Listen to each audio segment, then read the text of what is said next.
application as soon as you can. If necessary, we'll extend the deadline until we have qualified candidates for each of our vacant watershed management areas and SWAP regions. But any questions dealing with that we'll address at the end. So co-presenting with me today is our program support specialist, Cameron Shapiro, who's going to introduce herself in a few minutes.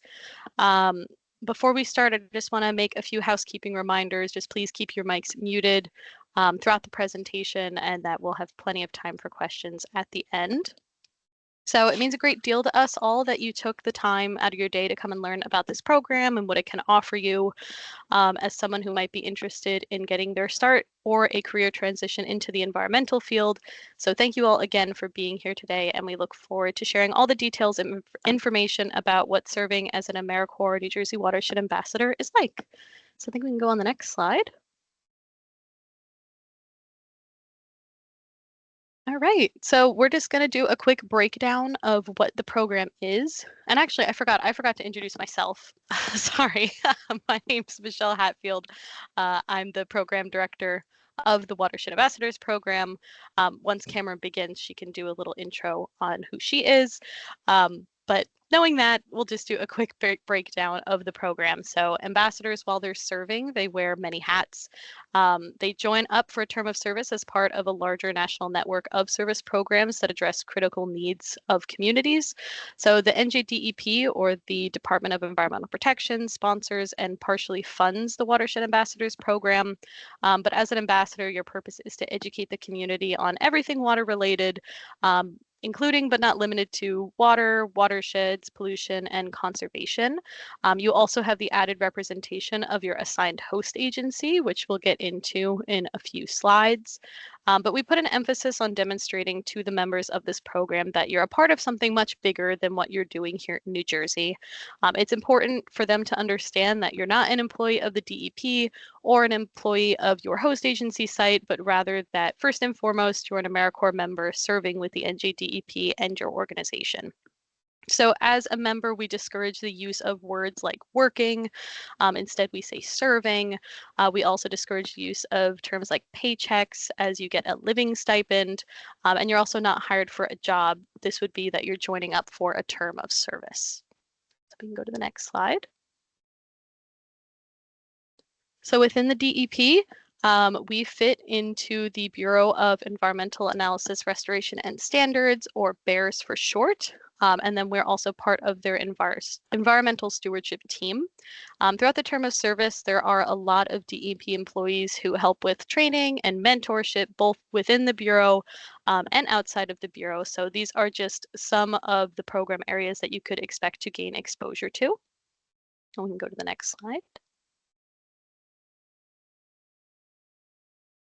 So like years past, if you've heard of our program before, we are designed to offer 23 full-time service positions, which will begin in September. We have 20 watershed ambassador assignments to a watershed management area and a host agency, as well as our 3 source water protection ambassadors that have 3 regional assignments and, of course, another host agency. So as you can see, the full-time commitment is anywhere from 35 to 40 hours a week for 10 months of service in order to complete the full 1,700 hours of service by mid-July. A little bit of a difference between our SWAP members and our watershed ambassadors. They both serve in the same cohort. They go through the same exact training. They are one team. Our watershed ambassadors just focus a bit more on water quality through point and non-point source pollution, whereas our source water protection ambassadors are focused more on drinking water quality and water conservation. So there's a few differences in our requirements, which we'll get into in a bit, but again, generally they do serve in the same cohort. So I'm going to pass it off to Cameron, I think, for the next couple slides. Okay, thank you, Michelle. Before we keep going, I just want to make sure, are people able to see the slides that are being shared? I know someone was having some issues seeing what was shared. I see a couple thumbs up. Okay. All right, a couple more. All right, thank you. All right, I'll go to the next slide then. So what is a watershed? A watershed is simply an area of land that drains or sheds into a specific body of water. So within New Jersey, we have 20 different watershed management areas, or WMAs. So for this program specifically, our watershed ambassadors are placed in each of those 20 WMAs. From a conservation standpoint, it helps us to look at these watersheds because anything that is on the land is going to shed across and pool in these bodies of water. So if there is an impairment going on, we can look at that specific area of land to kind of get an idea of what's going on. So here is an image of our 20 different watershed management areas. So watershed management areas are defined using the topography of the state. So someone within the DEP took this data and split these up into watershed management areas so that we can better manage the land. We have 5 ecoregions here, and each color represents a different ecoregion. We'll go through each of them individually, but we have our Northwest or our Upper Delaware region. We have the Northeast region, the Raritan region, the Atlantic Coastal region, and the Lower Delaware. Separate from our WMAs, we also have SWAP regions, or our source water protection regions. Those are simply split up into North, Central, and South. So starting with our first region, the Upper Delaware, or that Northwest region. This consists of WMA 1 to 11 and SWAP North. Our WMA 1 is the Upper Delaware Watersheds, and this is hosted by the Musconetcong Watershed Association in Asbury. WMA 2 is the Wallkill Watersheds. This is hosted by the Sussex County Municipal Utilities Authority in South Lafayette. WMA 11 is the Central Delaware, a little bit further south than our other two up there. And they are hosted by Bulls Island Recreation Area in Stockton. Our Source Water Protection Northern region is hosted by the NJWAP Water Compliance and Enforcement Northern Field Office in Cedar Knolls. So when you are looking through the different WMA regions, kind of take note of which one is closest to you, which one that you would prefer, because on your application, we're looking for you to specify which WMA or which SWAP region that you would prefer. All right, on to our Northeast region. We have WMA 3, the Pompton, Wanacue, Ramapo, and Quannock. This is hosted by the Rutgers Cooperative Extension of Passaic County in Wayne. WMA 4 is the Lower Passaic and Saddle. This is hosted by Liberty State Park in Jersey City. WMA 5 is the Hackensack and Pascack, hosted by the Hackensack Riverkeeper in Hackensack. WMA 6 is the Upper Passaic, Whippany, and Rockaway, and we are waiting on confirmation from our host location for that one. Next, we have the Raritan region. This consists of WMA 7, the Arthur Kill, hosted by the Rutgers Cooperative Extension of Union County in Westfield. WMA 8 is the North and South Raritan, hosted by Raritan Headwaters in Bedminster. WMA 9 is the Lower Raritan, South, and Lawrence, hosted by Duke Farms in Hillsborough. WMA 10 is the Millstone Watershed, hosted by the Watershed Institute in Pennington. And our SWAP Central region is hosted by the New Jersey Water Supply Authority in Clinton. Second to last, we have the Atlantic Coastal region. WMA 12 is the Monmouth Watersheds, hosted by the Monmouth County Division of Planning in Freehold. WMA 13 is the Barnegat Bay Watersheds, hosted by the Barnegat Bay Partnership in Toms River. WMA 14 is the Molucca Watersheds, hosted by the Jacques Cousteau National Estuarine Research Reserve in Tuckerton. WMA 15 is the Great Egg Harbor, hosted by the Atlantic County Utility Authority in Great Egg Harbor Township. And WMA 16 is the Cape May Watersheds, hosted by the Rutgers Cooperative Extension of Cape May County in Cape May County Courthouse. Our last region is the Lower Delaware region. consisting of WMA 17, the Salem, Cohansey, and Morse watersheds, hosted by the Authority of Cumberland County in Millville. WMA 18 is the Lower Delaware watersheds, hosted by Palmyra Cove Nature Park in Palmyra. WMA 19 is the Rancocas, hosted by Pinelands Preservation Alliance in Southampton. WMA 20 is the Crosswicks Doctors and Assistkunk, hosted by the Mercer County Parks Commission at Tulpahawking Nature Center in Hamilton. And finally, we have our Source Water Protection Southern Region, hosted by the NJWAP Water Compliance and Enforcement Southern Field Office down in Camden. So I know that was a lot. We talked a little bit about where these different regions are hosted. This is called a host agency. So this is a place for the member to serve in their local watershed management area. This is where the member does a lot of their computer tasks. Their office supplies are here. They're able to print from these facilities. The members are not employees of the host agency. They are there to host you and to support you as a member of the program, but you do not work for them. They help provide contacts in the local area for teachers, project partners. If the member needs supplies for a project that they're doing, they go ahead and help out with that as well. Additionally, if you're specifically interested in education, but your host agency is a utilities authority or vice versa, maybe you're placed at an environmental education place that is more focused on that and you're more focused on a utility authority or something in that vein, you can definitely use those different resources that we have from the program. You're encouraged to co-collaborate with other ambassadors and also kind of use those resources for yourself as well.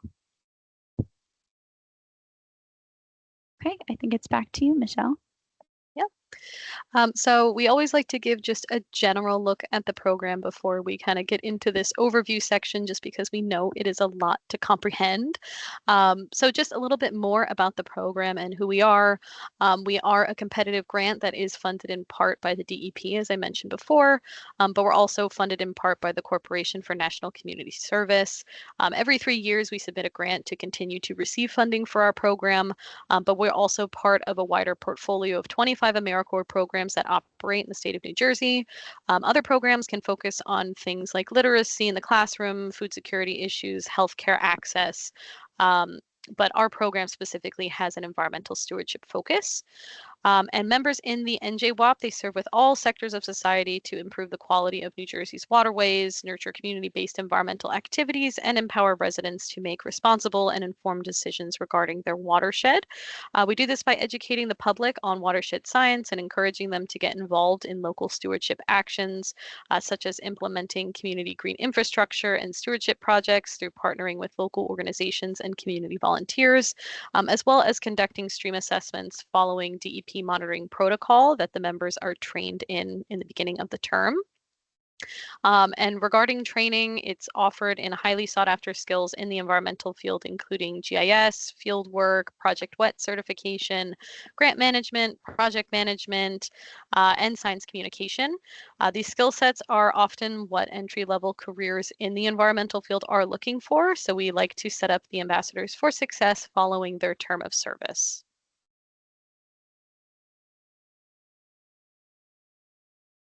All right, and I can take it right back. So now that we've kind of given an overview of the program, where our WMAs are located, our host agencies, we'll go through some of the requirements of the program. So we'll talk about our education and outreach, our partnership projects, our water body assessments, and our member development and community outreach goals. So to start with our education and outreach, all of these different requirements are split between our watershed ambassadors and source water protection ambassadors, since their requirements differ just a little bit. So that will be clearly labeled on the slides here. Our members provide different presentations through a mixture of classroom education and tabling events like fairs, festivals, and so on. There's a variety of different activities ambassadors can do. We do provide training on education and, like Michelle had mentioned, that Project WET certification. So regardless of your background, we make sure that you feel ready to go out and go into these classrooms, out to these tabling events, so that you can educate the public. So for our Watershed ambassadors, we have a goal of 50 educational presentations focused on watersheds and point or non-point source pollution. For our source water protection ambassadors, we are aiming for 40 educational presentations focused on drinking water quality and water conservation. Oops. All right. So on to our partnership projects.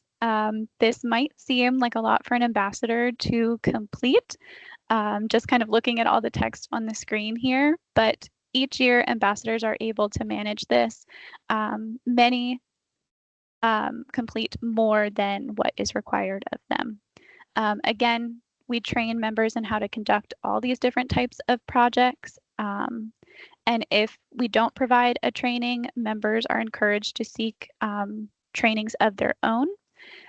There was an ambassador in the past who was super interested in microplastic surveys. So they coordinated with one of our partner organizations to get the skills they needed to hold their own workshops in addition to a training that we provided.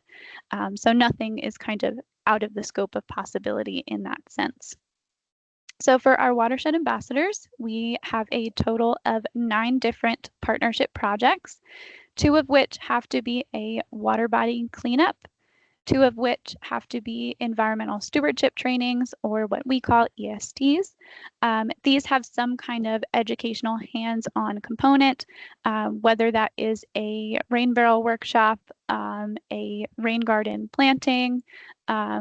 Ambassadors have even done in the past compost workshops. So anything where you're teaching them a skill and then having them hands-on do that right there within the EST. We also have 4 general partnership projects that are geared toward implementing best management practices to manage stormwater runoff. So that could be more cleanups, that could be more ESTs, just 4 of those. And then there is 1 host agency project that is mutually chosen to best suit the host agency's needs and the members' interests. So you'll coordinate with your host agency supervisor to see what they need and what can be done.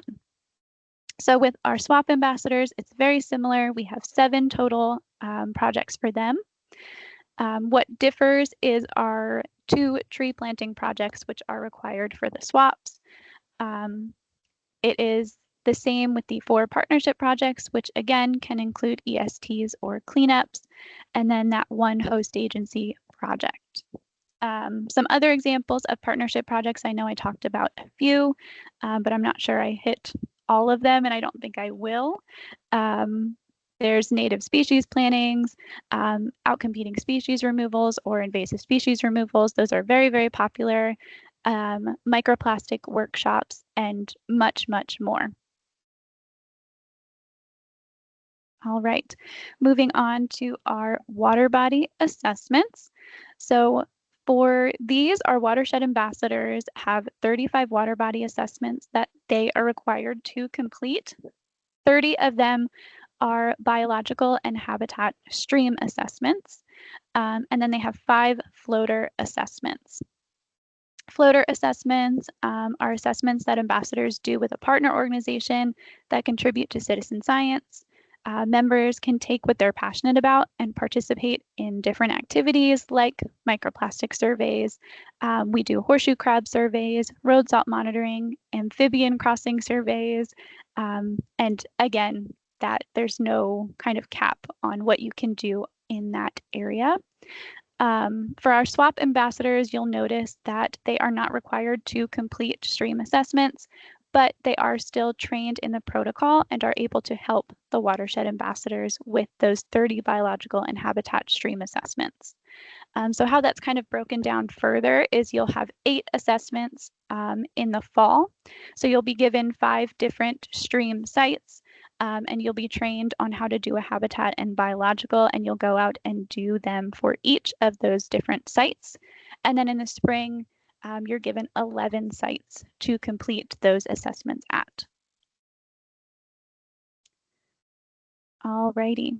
So moving on to our member development and community outreach. This is the same between watershed ambassadors and source water protection ambassadors. You're required to attend 3 environmental commission or green team meetings to learn about local environmental concerns. A lot of ambassadors tend to go to more of these than just those 3, just because that's where you get a lot of your presentation connections, you get a lot of project connections, and it's just really, really interesting to kind of get to the local level and see what these communities need. You also have to conduct 1 career or profession of interest interview with a professional of your choice. And you also have to conduct 1 elected or appointed official interview with an official of choice. So one question that I think we get maybe the most is, what is an average day as an ambassador? There's really no average day. Ambassadors wear a lot of different hats, and each day is very, very different. Some days you could be going to a school and giving a presentation. Other days you're coordinating with your local environmental commission to clean up a park, or you're collaborating with other ambassadors to get your stream assessments done. Each day is different, and one of the great things about this program is that you can design your own schedule and focus on projects that you are passionate about. All right, back to you, Michelle. All right. So we're going to talk a little bit about the benefits of serving with the program. So if you have applied to the program yet, or you've seen our position description, we do provide our members with a living stipend that is distributed evenly over the 10-month term of service. So again, September through July. And this living stipend is distributed in the form of bi-monthly checks. Members who also have student loan debt are eligible to apply for loan forbearance and the forbearance of the loan interest accrual, since you are serving in an AmeriCorps program. The members who successfully complete their 1,700 hours of service will receive the Siegel Education Award of up to $7,395. It's currently taxable, although there have been some talks about possibly ways to change this, but again, currently it is taxable. It does say up to the $7,395, just because in certain circumstances, members can only complete a portion of their commitment of the 1,700 hours and may be just eligible for a prorated amount. But if you complete the full 1,700 hours of service throughout the term, you'll receive the full amount. Members who do not have health insurance coverage of their own may accept health care insurance coverage offered by the program, which is currently equivalent to the bronze level that is offered in the market. We also offer child care assistance and SNAP benefits to those who qualify. And just in general, when talking about the benefits of the program, this program, while serving our communities and our state, is also supposed to be fun. We encourage camaraderie amongst the cohort every single year, and that often comes in the shape of carpooling to events, teaming up for field work, presentations. I mean, just looking at our attendees, I see that we have some of our current cohort together to talk about their experience in the program. So, you know, the program staff, myself and Cameron, as well as any returning members that we have from year to year, are always here to offer our support every step of the way throughout the term of service, both with the program and also beyond, wherever you go in your environmental career. Right. And so we talked about a lot of the benefits of the program and what we are, but we are also not some things. So all of our host agencies that obviously host the members are trusted partners who want to see our members succeed. The host sites understand that the members are AmeriCorps members first, serving with them at their location or at their host site, and are not a staff member that is coming to help them out for 10 months. With that said, it is meant to be a mutually beneficial partnership, but we ask that the members work with the host site to contribute to the mission and goals while also representing themselves as an AmeriCorps member. This is usually really easy to do because, as Cameron went through, most of our host sites, their mission and goals often align well with our mission and goals throughout the program, and may even help check off 1 or 2 of your requirements throughout the year. We also, as Cameron covered, we ask that the host agencies offer the members connections to local resources whenever possible and help guide the member to successfully complete their program requirements. As Cameron mentioned again, they're that day-to-day support and communication, and we're always happy to see the members go on to employment opportunities within their host sites, obviously following their term of service. And although this does happen for ambassadors on occasion, it is not an expectation.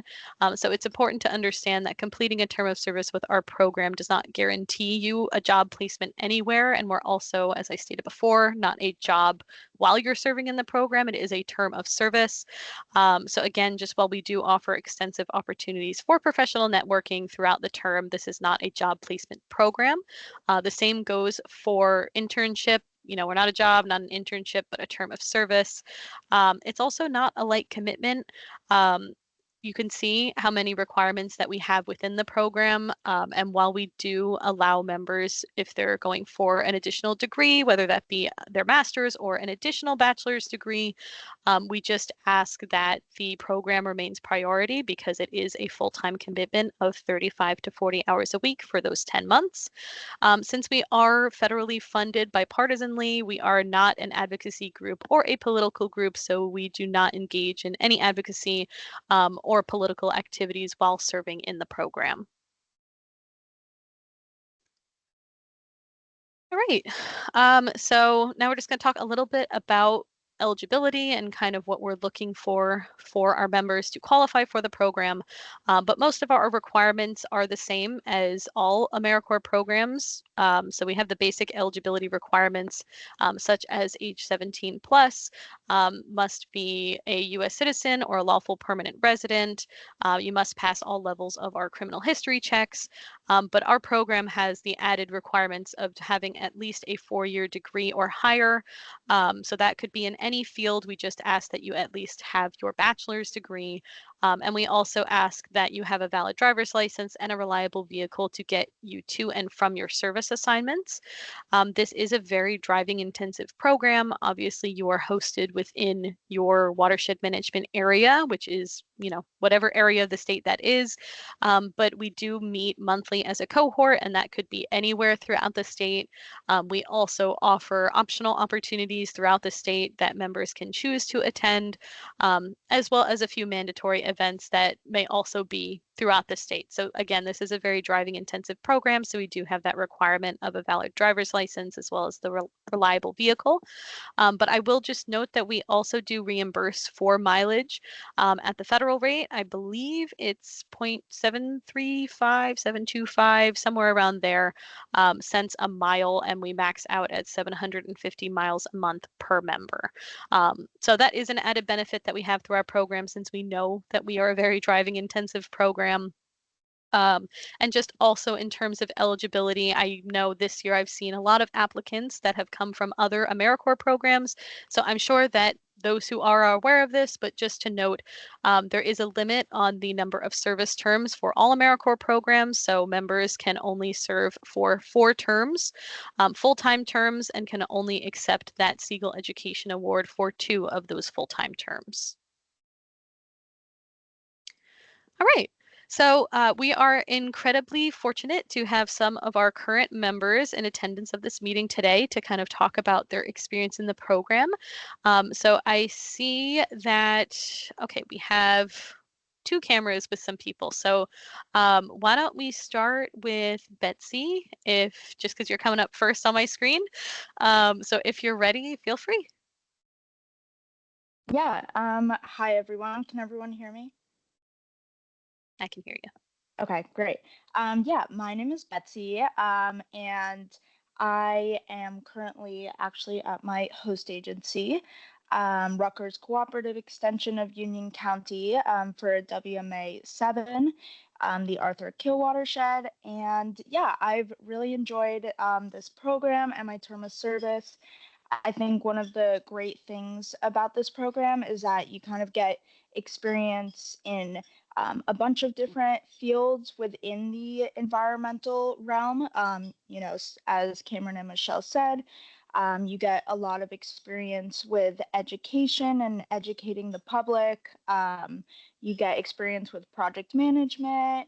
you get experience in field work. So you kind of get a large array of experience, which I think is very, very helpful. And then another thing I really enjoyed about the program is getting to meet all the ambassadors throughout the state. Everyone is super nice and super friendly, and really everyone is all on the same team, and we're all here to support each other. So as they said, it kind of feels like a little family, which has made the transition really easy and super welcoming. Yeah. All right, thanks, Betsy. All right, and then I can turn it over to our trifecta down there if you want to speak. All right, yeah. So ironically, we just came from stream assessments, and we're going to do it after this too. So that's why we have the three ambassadors here. So my name is Daniel. I'm currently the WMA 8 Watershed Ambassador. So I'm at Raritan Headwaters right now, my host agency. This is my second year doing the program, so I'm the team leader for this year. Yeah, and kind of along the lines of what Betsy said, it's just a great opportunity. You know, it's a great way to get a lot of knowledge, not a lot of field work, meet a lot of new people. Each cohort, you know, having done 2 terms now, you know, each cohort, you know, just keeps getting better than the last. Honestly, it's, you know, it's an opportunity to meet so many people and do so much amazing work around the state. You know, so there's lots of really great stuff. And kind of to forward what Michelle said, you know, it is not a late commitment. Obviously, we kind of, you know, we're still working today. You know, we stopped in to take the call. Oh yeah, no, working. Oh my God. No, we are serving today. So we stopped in after our stream assessments today. So it's really great. Moving on, Stephen, if you want to introduce yourself. Sure. If you were paying attention 3 seconds ago, my name is Stephen, and I am the ambassador for the Lower Raritan WMA 9, host of Duke Farms. Lovely place to be. It's been a pleasure to get to know not just the people in the program, but also at my host agency. You get so many connections just through all of your events, all of your environmental commission meetings, everything. You just get to know so many people who you wouldn't have known were in your community caring about these same issues as you. Like, I knew that the Lower Raritan Watershed Partnership existed going into this, but I had no idea how much they were doing, and it's been a real pleasure to collaborate with them. I've also really enjoyed spending time getting to know all of these ambassadors and just all of the various activities we get up to, like the amphibian crossings and the birding and the seal monitoring, and all of the different floater activities are some of the most fun things we do. Not that anything is unfun. All right. Hi, everyone. My name is Katie Lindsay. I currently serve as the Source Water Protection Central Ambassador. That means I'm hosted at the New Jersey Water Supply Authority in Clinton, and my region kind of covers a lot of central New Jersey. So that includes the watershed management areas 7 through 10, and also some parts of 11 and 12. Although I live in 8, which is Hunterdon County. And yeah, this was my first year in the program. I really enjoyed it.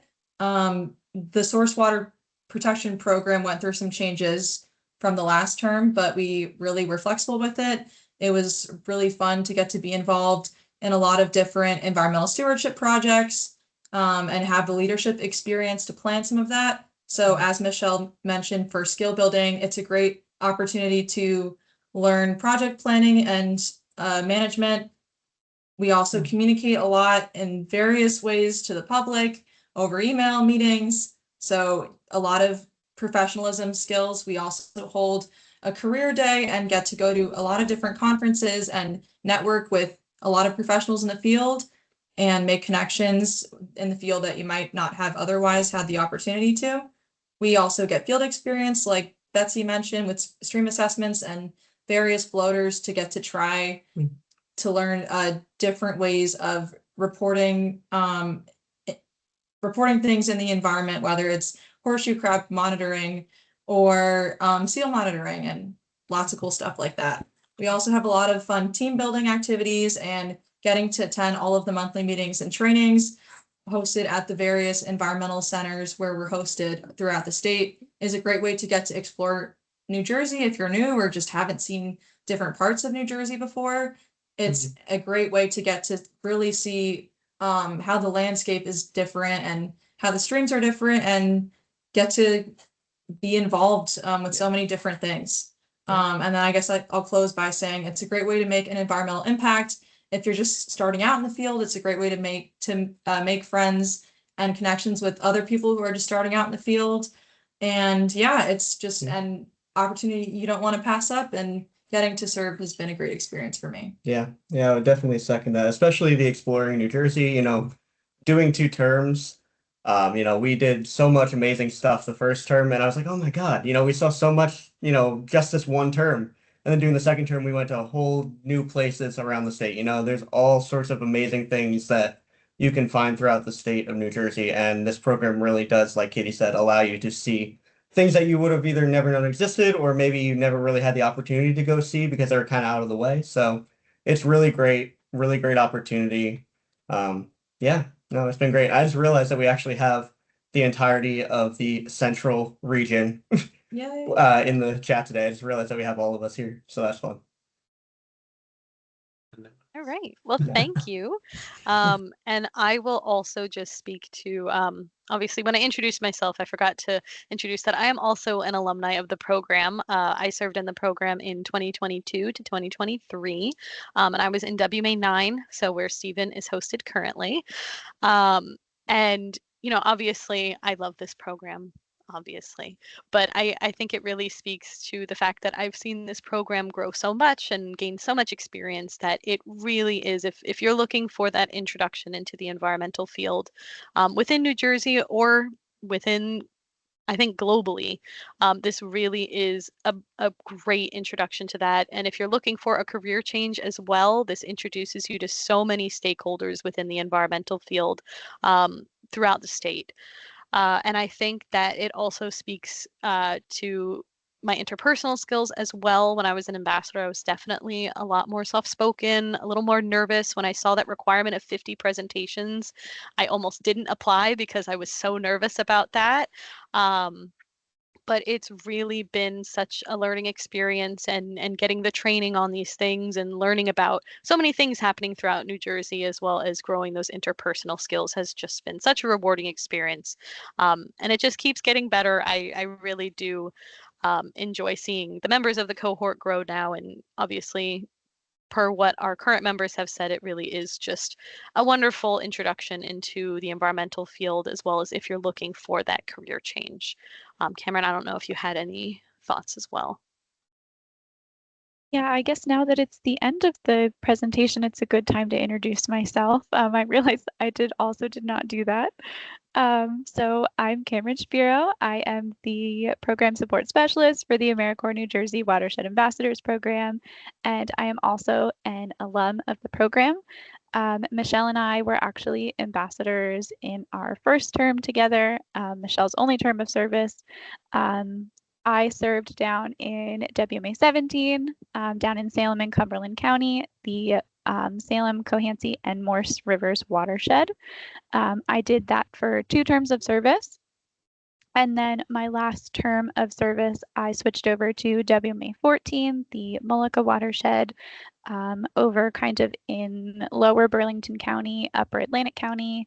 And I was hosted out of the Jacques Cousteau National Estuary and Research Reserve in Tuckerton. I think it says a lot about this program that I came back for 3 different terms of service. I actually did 4 terms of service with this program, so I did all of my possible AmeriCorps terms of service with the Watershed Ambassadors program. So I think it just speaks to how amazing this program is, the different support systems you have, the connections that you make, and the skills that you learn are really transferable to a career in the environmental field. Thanks, Cameron. Okay, so I think we are just about wrapping up. Our goal of an hour and a half to 2 hours was definitely a little more lofty. I guess we're just so succinct now that we're getting it done in 45 minutes. But just to wrap up, obviously we have open recruitment for our next term of service from 2026 to 2027. And you can now submit applications in the My AmeriCorps portal. We have QR codes that go to each application site for both the Watershed Ambassador position and the Source Water Protection Ambassador position. Our application deadline is July 10th, but we do evaluate all applications as they are received. And we will likely begin to schedule interviews after July 8th. So again, if necessary, the application deadline will be extended until all service positions have been filled, but I really do stress that you do want to get your applications in early. We have just, I think we've been open for maybe a couple weeks now. We've had a lot of interest. So again, just stressing that if you are interested in this program, I would encourage you to submit your application as soon as you can. I also just want to make another reminder, as Cameron had mentioned earlier in the presentation, that we really do look for your preference of WMA or SWAP region in your mission statement within your application. So when you go onto the My AmeriCorps portal and you're in the application, it is going to ask you for that statement. We ask that you treat that statement as your cover letter and again, include any preference you have towards your WMA or SWAP region preference. If you have any questions about the program, you're welcome to visit our website that Cameron has provided at the top there. We have also provided our contact information below our pictures, so you're welcome to reach out to us. Again, we are alumni of the program, so if you have questions on experience in the program or just questions about the application, you are welcome to reach out to us. And we also encourage you to reach out to your local ambassador. They are kind of wrapping up their terms of service, but if you go to our website, there is contact information for each ambassador, so feel free to reach out to them if you want to learn more about serving in that specific area.